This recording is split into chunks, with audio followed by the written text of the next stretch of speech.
ہارون رشید نے امام نسائی کی ڈیوٹی لگائی کہ میرے بیٹے کو حدیث پڑھائیں گھر آ کے. تو امام نسائی کہنے لگے یہ نبی پاک کا دین ہے, یہ میں اس کو رسوا نہیں کر سکتا, جس نے پڑھنا ہے میرے پاس آ کے پڑھے, اور جہاں سب بچے بیٹھتے ہیں وہیں پڑھے. ہارون رشید کہنے لگا حضور آپ کیا سمجھتے ہیں, میں نے بھی تو آپ کو آزمانے کے لیے یہ جملہ کہا تھا, یہ وہیں آ کے پڑھے گا جہاں سارے غریبوں کے بچے پڑھتے ہیں. اب تو روز استاد کٹہرے میں کھڑا ہوتا ہے, اسکول کے استاد کا تو مجھے نہیں پتا, پہلے مدرسے کا استاد تو روز بیچارہ ہاتھ باندھ کے چودھری صاحب نے کہنے سے میرے منڈے نو مارے, تو 8,000 کا مولوی ہے اور میرا بیٹا تو 8,000 کے روز گول گپے کھا جاتا ہے, میرے بیٹے کو تو نے مارا ہے, تجھے اپنی حیثیت کا پتہ ہے؟ روز استاد کٹہرے میں کھڑا ہوتا ہے. بچے فری میں مفت میں حافظ جی مفت میں حفظ کراتے ہیں, خدا جانے محترم کتنی مشکل سے ادارہ چلاتا ہے, اور بچے کے ماں باپ آ کہتے ہیں بلاؤ مولوی صاحب کو, اس کی طاقت کیسے ہوئی میرے بچے کو مارا ہے, وہ مولوی وہ جو کل دانے لینے آیا تھا وہ آج میرے بچے کو مارے گا, یہ رویہ ہے ہمارا. ہارون رشید بادشاہ نے اپنے بیٹے کو امام نسائی کے پاس پڑھنے بٹھایا. ایک دن حضرت کہاں لوگ کہتے بس بس بیٹا ٹھیک ہے, سیدھا سیدھا تو دین سیکھ کے آیا, ایسے کسی درویش کا مرید ہونا اور کسی عالم کی نوکری کرنا, اب تو بالکل ٹھیک ہے, پیر اساں بھی رکھے نے, یہ کیا تیرا طریقہ ہے, تو تو پیچھے لگ گیا, یہ کس طرح کا تیرا رویہ ہے. ہارون رشید بادشاہ, ہارون رشید وقت کا مطلق العنان بادشاہ, امام نسائی ان کے بیٹے کے استاد ہیں, امام نسائی رحمت اللہ علیہ کے پاس بیٹا پڑھتا ہے. ہارون رشید گزر رہا تھا تو بیٹا وضو کرا رہا ہے, شہزادہ وضو کرا رہا ہے استاد جی کو, اور پیر دھلا رہا ہے. ہارون رشید گھوڑے سے گزرا تو اس نے دیکھا خانقاہ کے باہر, مدرسے کے باہر استاد جی وضو کر رہے ہیں اور بیٹا وضو کرا رہا ہے, سراہی پکڑی ہے, لوٹا پکڑا ہے, استاد جی پیر دھو رہے ہیں. ہارون رشید غصے سے اترا, ساتھ بہت سارے سپاہی تھے, انہوں نے کہا کہ یہ مولوی کو مارے گا, مولوی کو مارے گا کہ تو کس طرح میرے بیٹے سے یہ کام کاج کرا رہا ہے. کہتے نیچے اترے اور ہارون رشید نے جا کے نا زور سے ایک تھپڑ اپنے بیٹے کے چہرے پہ مارا. بیٹا کہنے لگا ابا جی میری غلطی کیا ہے, فرمانے لگے تجھے پتہ ہی نہیں تو کس شخص کے پاس پڑھتا ہے, تو پانی ڈال رہا ہے, تیرے استاد کو اپنے ہاتھوں سے اپنے پیر دھونے پڑ رہے ہیں, بے وقوف, ایک ہاتھ سے پانی ڈال اور دوسرے ہاتھ سے استاد کے پیر دھو, تجھے پتہ ہی نہیں کہ یہ شخص جب نبی پاک کی حدیثیں بیان کرتا ہے تو کئیوں کو مصطفیٰ کا دیدار نصیب ہو جاتا ہے. یہ پتہ نہیں تو کس محدث کا شاگرد ہے, ایک ہاتھ سے پیر پہ پانی ڈال, دوسرے ہاتھ سے دھو, اس لیے کہ بان علموں جو کرے فقیری وہ کافر مرے دیوانہ ہو. اگر تو نے دنیا میں کامیاب ہونا ہے تو اس سے فیض علم حاصل کر بیٹے, یاد رکھ اگر تو اس کی بارگاہ میں حاضری دے گا تو تو آگے بڑھے گا. حضرت عمر بن عبدالعزیز کتنا بڑا شخص ہے, ثانی عمر کہا گیا, ثانی عمر کہا گیا. حضرت عمر بن عبدالعزیز رحمت اللہ علیہ, حضرت صالح بن کسان ایک محدث تھے مدینے کے, ان کے شاگرد تھے. بچوں کو ہم آج ہی کہاں بچے ادب کرتے ہیں ساتھ جا, کہاں ادب کرتے. ایک اسٹوڈنٹ مجھے کہنے لگا جی ہم ادب کرتے تھے جب تک استاد ٹیوشن نہیں لیتے تھے, اب استاد بھی تو ٹیوشن لے کے پڑھاتے ہیں. اور میں نے کہا خدا کے بندے کیا دے سکتا ہے تو استاد کو. حضرت علی فرماتے ہیں جس نے ایک لفظ پڑھایا مجھے گلی میں کھڑا کر کے بیچ بھی سکتا ہے, تو نے قیمت کیا ڈالی ہے. استاد کچھ بھی کر لے, استاد نے تو استاد ہی رہنا ہے نا میرے بھائی, لیکن وہ لب و لہجہ ہمارا موجود ہے. مجھے ایک دفعہ میرے کالج کے لوگوں نے بلایا, کہنے لگے آپ یہاں بھی پڑھے ہوئے ہیں اور مدارس میں بھی, تو ذرا فرق بیان کریں کالج کا اور مدرسے کا, کچھ بیان کریں.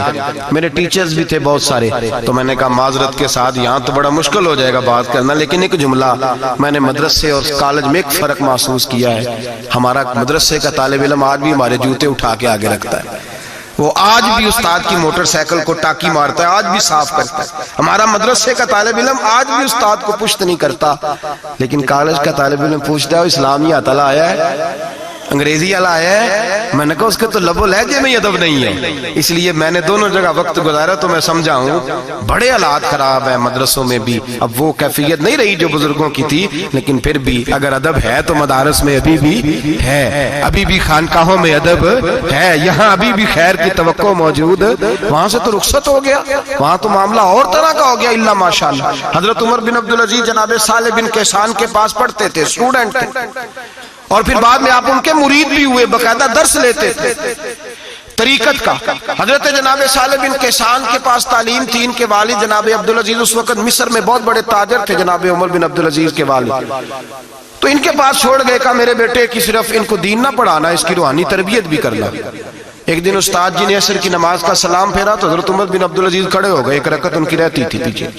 تو آپ نے نماز کے بعد بلایا, اور بڑے میٹھے لب و لہجے میں کہا عمر کیا بات ہے تیری ایک رکعت رہ گئی؟ تو کہنے لگے استاد جی میں کنگھی کر رہا تھا، شیشے کے آگے کھڑا تھا، تو آئینہ دیکھتے دیکھتے بال سوارتے سوارتے مجھے پتہ ہی نہیں چلا، جب آیا ہوں تو لیٹ ہو گیا۔ حضرت صالح بن کیسان رحمت اللہ علیہ نے ان کے والد کو مصر میں خط لکھا، فرمایا آپ کا بیٹا میری پوری فرما برداری نہیں کرتا، کل کو مجھے نہ کہنا تربیت صحیح نہیں ہوئی۔ آج فلاں تاریخ کو اس نے ایک رکعت پوری چھوڑ دی ہے جماعت کے ساتھ، اس لیے کہ وہ کنگھی کر رہا تھا بالوں کی، پوری رکعت چھوڑ دی ہے۔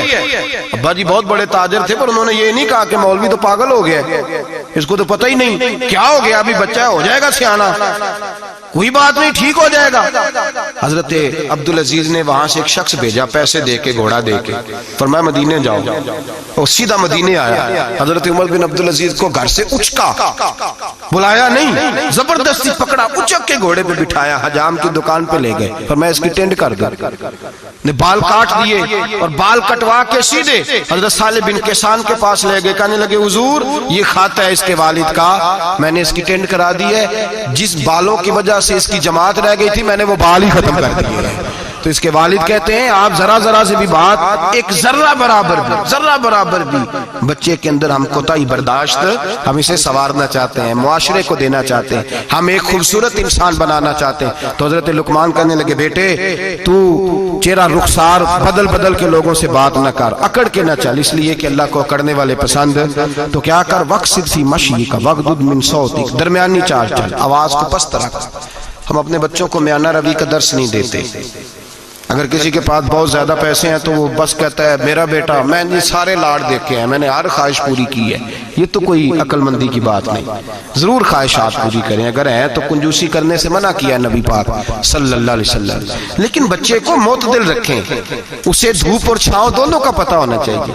اگر زمانے میں کبھی کڑی دھوپ آ جائے تو اسے اندازہ ہو کہ میں نے یہاں کیسے کھڑے ہونا ہے، اس کو درمیانہ اور میانہ روی کا اسے درس دیں، اسے پتہ ہو، وہ نرم دل بھی ہو اور برائی کے مقابلے میں ڈٹ جانے کی طاقت بھی رکھتا ہو۔ بچے کو درمیانہ رستہ، میرے نبی کریم علیہ السلام نے فرمایا ما عالم نقتصد، جو درمیانی چال چلتا ہے وہ کبھی تنگ نہیں ہوتا، اور خیر الامور اوسطها، سب سے بہترین رستہ وہ ہے جو درمیانہ ہوتا ہے، اس میں افراط و تفریط نہیں ہوتی۔ بچوں کو درمیانہ پن سکھائیں، ان کو ان کے لب و لہجے کے اندر ایسا مزاج پیدا کریں کہ جس کے اندر وہ اپنی دنیا کے اندر بڑے سنور کر، بڑے نکھر کر وہ ترازو لے کے نکلیں تو وہ پورے عدل کے ساتھ اپنی زندگی گزاریں۔ اور فرمایا وغضض من صوتک، آواز کو پست رکھ، چلا چلا کے نہ کبھی بچوں سے بات کریں اور نہ کبھی بچوں کی بات سنیں۔ بچوں کے لب و لہجے میں ٹھہراؤ ہونا چاہیے، ان کی آواز کا بھی ادب ہے، ان کی آواز، ان کو بولنے کا بھی ڈھب سکھائیں، ان کو بتلائیں کہ تم نے گفتگو کیسے کرنی ہے۔ اس لیے کہ ارشاد فرمایا ان انکر الاصوات لصوت الحمیر، بے شک سب سے بری آواز گدھے کی آواز ہے۔ اللہ سمجھنے کی توفیق عطا فرمائے۔